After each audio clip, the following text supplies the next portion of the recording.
Elden Ring, a land of darkness, fear, death, and beauty.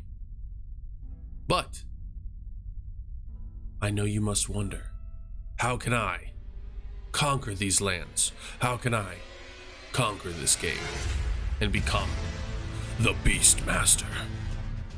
Well, here at GameKO, we're here to tell you a little bit about how to do this. So, today I'm going to be showing you one of my favorite new farming methods that I found for the early to mid-game, I would say, and we're going to take you along the path. So you're going to notice that over on the top right of the map that I have up right now is going to be an area that we have to get to. We're going to start at Storm Hill Shack. And I've gone ahead and sped up this process, but we're just going to follow this dirt path along the top here from Storm Hill Shack, heading towards the northeast until we reach an area. So as we're continuing along this path, you'll notice enemies and things like that. Because this is a beginner-friendly guide to farming runes, you're not going to have to fight any of these things. There are going to be some fun enemies that you can beat, but you do not have to.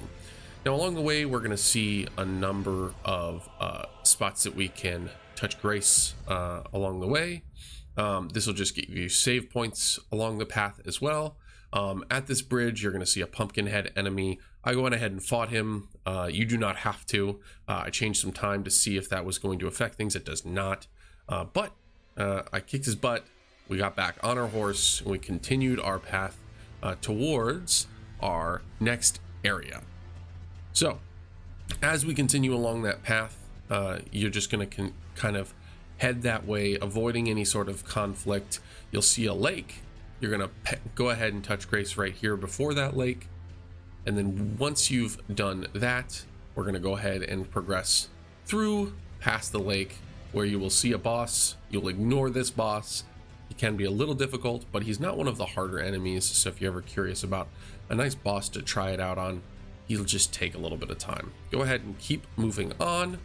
We're going to press over towards where you see that big tree.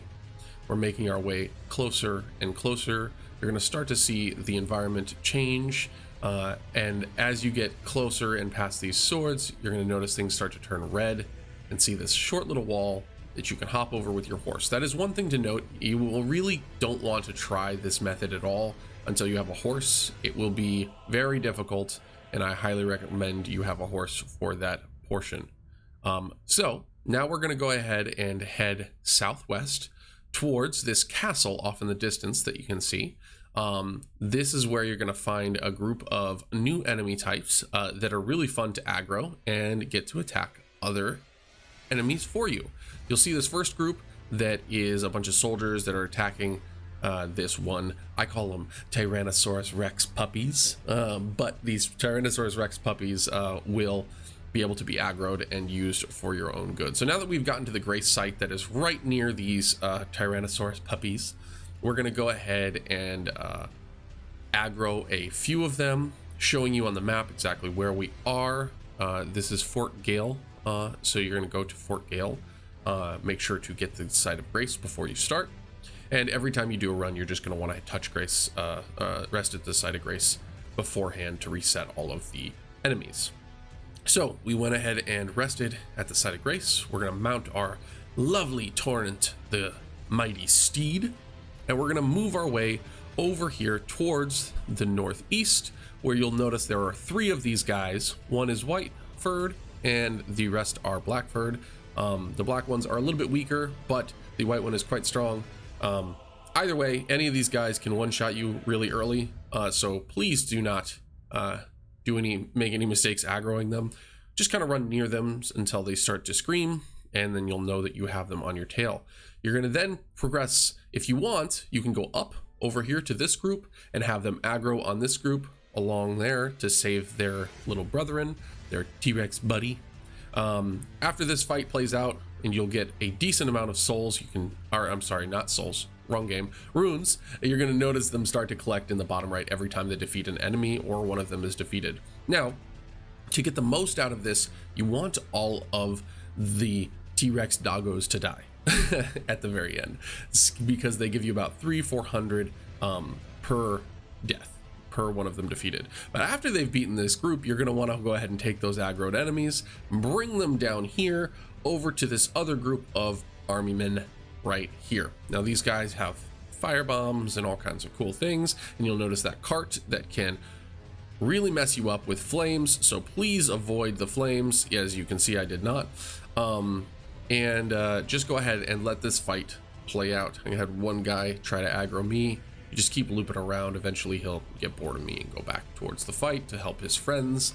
The big key here, you're trying to get these Doggo T-Rexes to die. There are plenty of enemies inside if you just ride up a little bit into this little crevasse here where there's a bunch more enemies. In later runs, I've realized that I can just aggro those guys, bring them straight here, and get as much or if not more XP and quicker.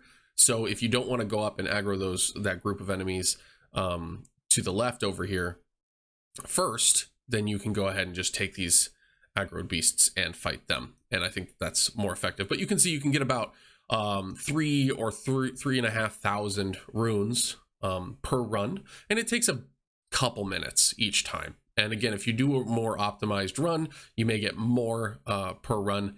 So that is one thing that you can definitely try to do. Now, one thing I will warn you is these things can kill the shit out of you, and they have major staggering ability. And just like any Dark Souls game, good old boy likes to die.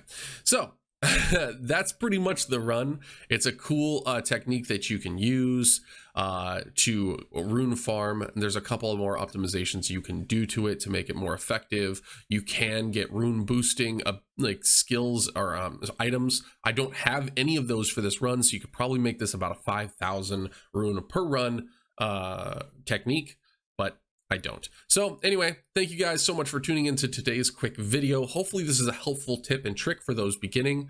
Let me know if there's anything else you'd like to know in the comments below. Thank you again, and as always, stay classy, coders.